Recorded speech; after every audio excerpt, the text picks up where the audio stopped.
Shalom bien-aimés, je vous salue dans le nom du Seigneur Jésus-Christ. Ma joie est plus qu'humaine en ce jour où nous sommes réunis pour partager la parole de Dieu. Je suis votre frère Merveille Batieba. Nous allons échanger autour de ce thème combien alléchant que je vous propose comme tel. Que ton règne vienne. Que ton règne vienne, c'est fait partie même du modèle de la prière que le Seigneur Jésus-Christ a montré à ses disciples. Et là, nous sommes dans Matthieu chapitre 6, versets 9 à 13. Je vais vous inviter à ouvrir vos Bibles pour que nous puissions faire cette lecture. Matthieu chapitre 6, versets 9 à 13. La Bible déclare: Voici donc comment vous devez prier. Notre Père qui es aux cieux, que ton nom soit sanctifié, que ton règne vienne. On peut même se limiter là, au verset 10, que ton règne vienne. Baissons nos têtes dans la prière. Père, nous te rendons grâce et honneur. Merci pour la faveur que tu nous accordes de partager ta parole avec ton peuple. Instruis-nous, parle-nous, aide-nous à écouter comme écoutent les disciples et permets que ta parole nous fasse du bien ce jour. Au nom de Jésus-Christ. Amen.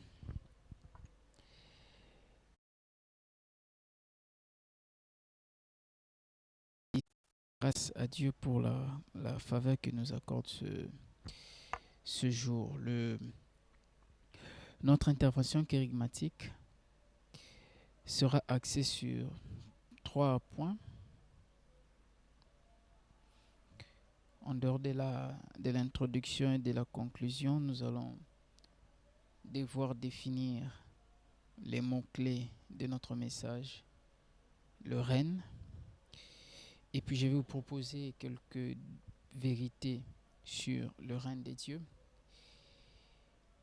Troisièmement, nous serons appelés à expliquer, partant du contexte immédiat, le texte de base, Matthieu chapitre 6, versets 5 à 10.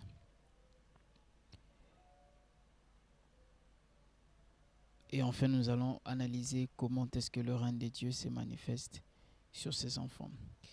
Alors, sans plus tarder, nous allons toucher le premier point, la définition du concept règne. Je vous propose cette définition que nous avons tirée du dictionnaire Larousse. Le dictionnaire français Larousse définit le règne comme étant l'exercice ou la manifestation du pouvoir, de la domination, de l'autorité, de l'influence de quelqu'un ou de quelque chose sur quelqu'un ou sur quelque chose. Je reprends cette définition selon le dictionnaire français Larousse. Le règne est un exercice ou une manifestation du pouvoir, de la domination, de l'autorité, de l'influence de quelqu'un ou de quelque chose sur quelqu'un ou sur quelque chose. Mais la définition qui va nous intéresser pour aujourd'hui, c'est celle tirée du dictionnaire biblique Emmaüs. Emmaüs qui, en définissant le mot règne, nous donne d'abord son étymologie hébreu. En hébreu, le mot règne, c'est malak ou melek, ça dépend, et du grec basileou, qui signifie le pouvoir, la domination, l'autorité, mais surtout la souveraineté. Soulignez ces mots, la souveraineté exercée ou manifestée par Dieu et par Jésus-Christ. Vous allez vous rendre compte que s'il faut comparer ces deux définitions du mot règne, la définition tirée du dictionnaire Emmaüs, donc la définition biblique du mot règne, est beaucoup plus large et beaucoup plus souple, beaucoup plus ouvert par rapport à la définition du dictionnaire français. Mais il y a deux mots qui reviennent, c'est les mots exercer et le mot manifester. Qu'il s'agisse de l'hébreu ou même du grec, le pouvoir, le règne, c'est le pouvoir, c'est la domination, l'autorité, mais surtout la souveraineté que Dieu exerce.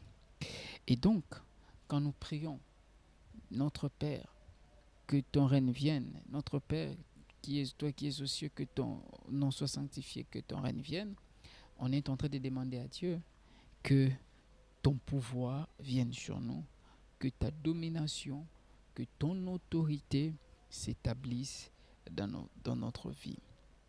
Alors, il y a deux vérités importantes sur les règnes de Dieu. La première vérité que je vous propose ce soir, c'est que quand on parle de règne, on voit essentiellement deux éléments. J'en parlais tantôt. Il y a d'un côté la manifestation et de l'autre côté l'exercice. Lorsqu'on dit manifestation, on dit réaliser, concrétiser, apparaître. Vous voyez? Mais non seulement il y a la manifestation, ce règne doit se manifester, cette manifestation du règne, mais il y a aussi l'exercice. L'exercice, c'est la capacité d'influencer. L'exercice, c'est la capacité de dominer. Donc, bref, le règne n'est pas un concept abstrait, irréel ou même théorique. Quand on dit Seigneur, que ton nom soit sanctifié, que ton règne, Père, que ton nom soit sanctifié, que ton règne vienne, nous ne sommes pas dans l'imaginaire. Non, non. Nous ne sommes pas dans l'irréel. Non. Nous ne sommes pas dans l'abstrait. Non, non. Quand nous disons que ton règne vienne, quoique ce règne soit invisible, mais il est réel. Il est opérationnel, il est manifeste. Et je prie que le règne de Dieu se manifeste dans votre vie au nom de Jésus. Deuxième vérité importante à vous proposer ce soir, c'est que ne peut bénéficier du règne de Dieu que celui ou celle qui croit en ce règne-là. Si vous lisez dans Hébreux chapitre 4, verset 2, la Bible déclare « Cette bonne nouvelle nous a été annoncée aussi bien qu'à eux, mais la parole qui leur fut annoncée ne leur servit de rien parce qu'elle ne trouva pas de la foi chez ceux qui l'entendirent. » Donc l'homme de l'épître aux Hébreux est en train de préciser les choses. L'évangile, la bonne nouvelle qui a été annoncée n'a pas produit d'effet. Non pas puisque l'évangile ou la bonne nouvelle est dépourvu de puissance, de substance. Non, non. Mais c'est parce que la parole qui a été libérée n'a pas trouvé de fait. Et même quand nous sommes en train de parler du règne de Dieu, le règne de Dieu est réel. Je le disais tantôt, le règne de Dieu est manifeste, le règne de Dieu est opérationnel. Mais il faut que vous puissiez croire que ce règne auquel nous faisons allusion peut se manifester et s'imposer dans votre vie. Alors maintenant, ici, parlant du règne de Dieu, nous faisons allusion à la foi. Donc il faut avoir la foi par rapport à ce règne-là. Alors, ceci nous permet de toucher à cette prière même du Seigneur Jésus-Christ. Les apôtres, les disciples ont demandé à Christ de leur enseigner comment prier, en faisant référence à Jean qui a aussi enseigné à ses disciples comment prier.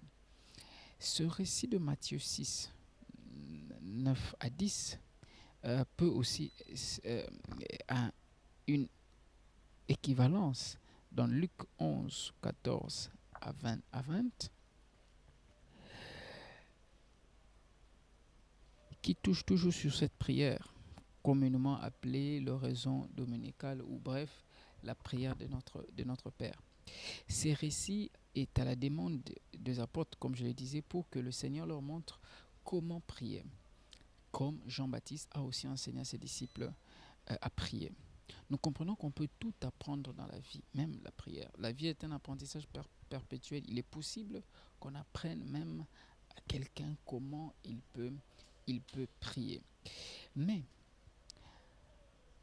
cette prière de notre Père, ou l'oraison dominicale, au début a trois requêtes principales. Et ces trois requêtes principales touchent d'abord le nom de Dieu, notre Père qui est aux cieux, que ton nom soit sanctifié.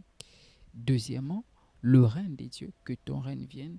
Et troisièmement, la volonté de Dieu, que ta volonté soit faite sur la terre comme au ciel. Ces trois requêtes ont évidemment un même objet, la gloire de Dieu. Et donc, Quand nous prions, nous disons que ton nom soit sanctifié, que ton règne vienne, que ta volonté se fasse sur la terre comme au ciel. Nous faisons allusion à la gloire de Dieu. Mais je vais attirer notre attention sur la première phrase. Comment Christ commence à enseigner?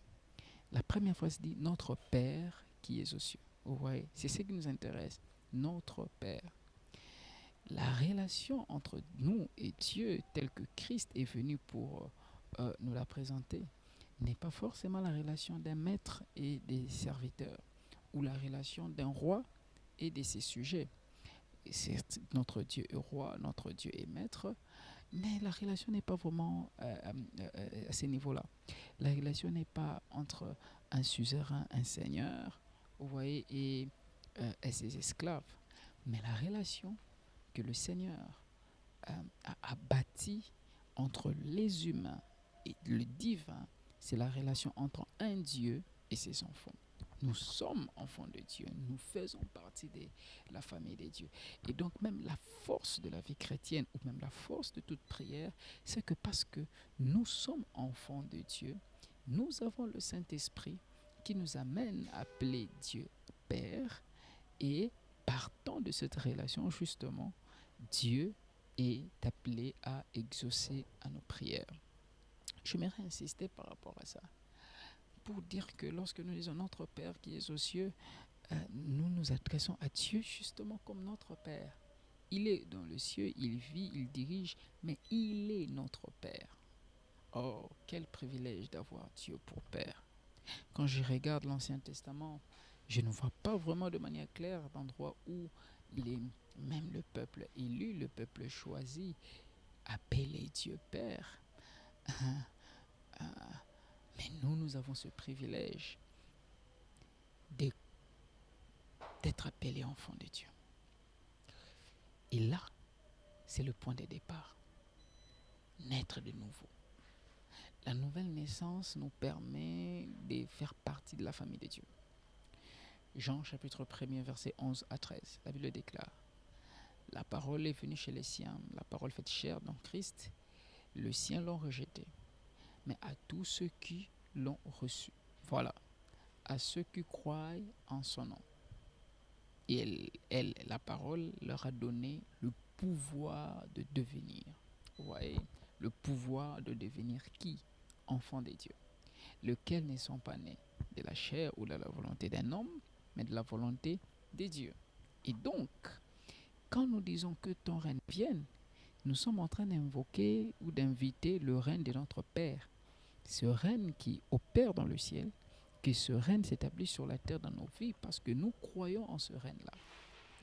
Frères, sœurs, il n'y a pas meilleur que d'être assuré, d'être confiant que tu es enfant de Dieu.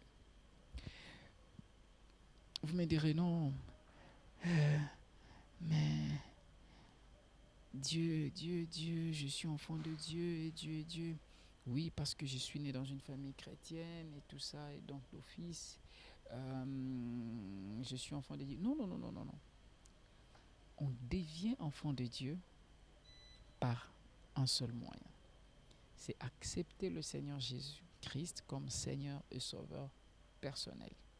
Il n'y a pas de débat, il n'y a pas... la Bible déclare dans Actes chapitre 4 verset 12, il n'y a sous le soleil aucun autre nom qui nous a été donné parmi lequel nous devions être sauvés, seul le nom de Jésus.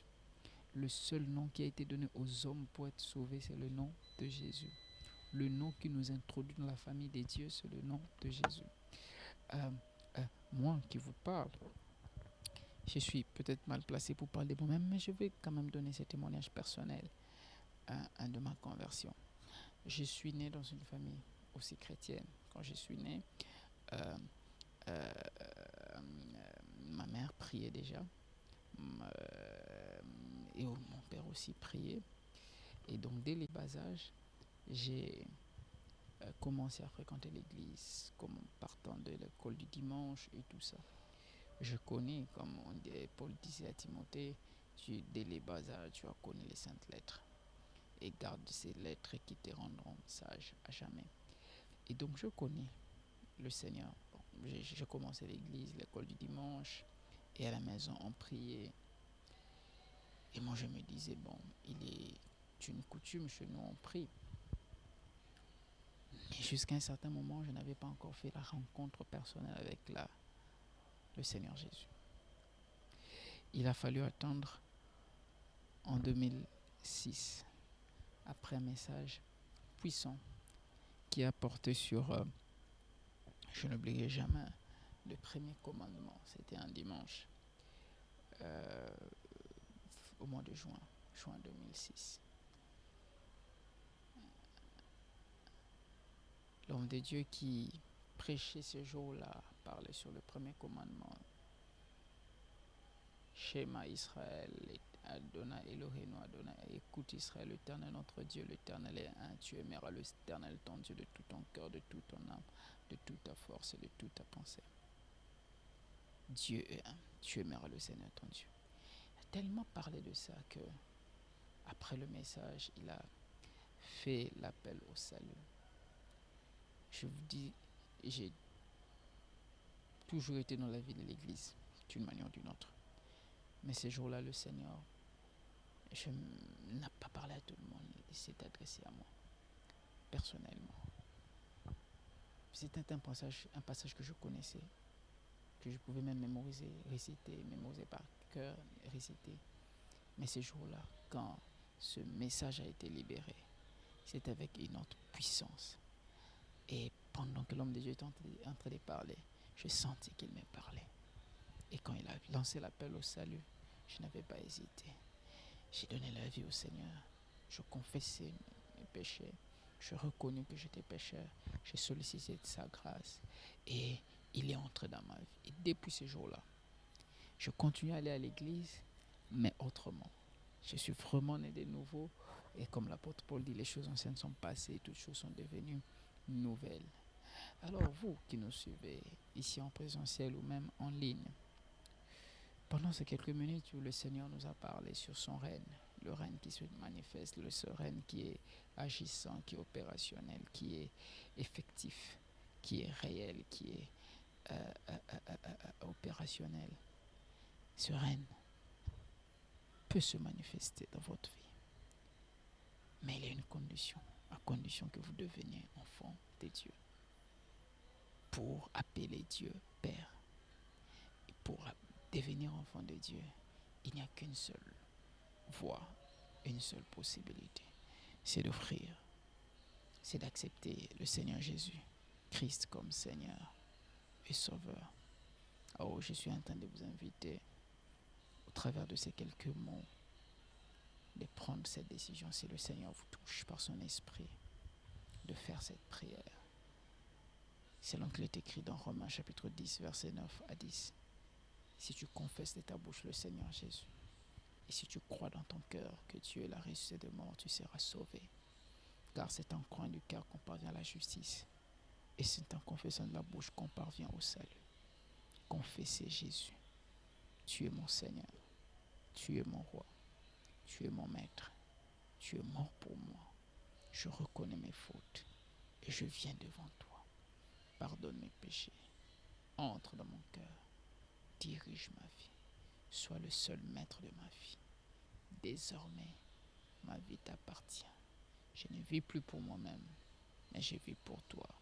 Que le règne de Dieu s'impose dans ma vie, se manifeste en moi. Au nom de Jésus-Christ. Amen. Vous venez de faire la meilleure de toutes les déclarations de votre vie. Et cette décision que vous venez de prendre aujourd'hui, 2023, décembre 2023, vous ne la regretterez plus jamais. Désormais, vous êtes citoyen céleste, né de nouveau, enfant de Dieu, baptisé du Saint-Esprit. Vos noms sont inscrits dans les livres de vie. Et désormais, c'est le règne de Dieu qui va commencer à vous diriger. Et c'est Dieu qui va commencer maintenant à vous orienter, à orienter vos pas et vos décisions. Et la chair n'aura plus d'emprise sur vous, parce que c'est Christ, et Christ seul par son esprit, qui domine sur vous. Et je prie que le règne de Dieu amène le changement dans tout le domaine de votre vie, tant sur le plan spirituel, sur le plan physique, sur le plan professionnel, sur le plan affectif, sur le plan matériel, je ne sais pas, mais dans tout le domaine de votre vie, que le Seigneur commence à dominer. Si d'autres maîtres ont régné sur vous les autres fois, les fois passées, désormais maintenant, c'est Dieu et Dieu seul qui règne. Au nom de Jésus-Christ. Amen. Merci, que Dieu bénisse sa parole. Pouvons acclamer le Seigneur.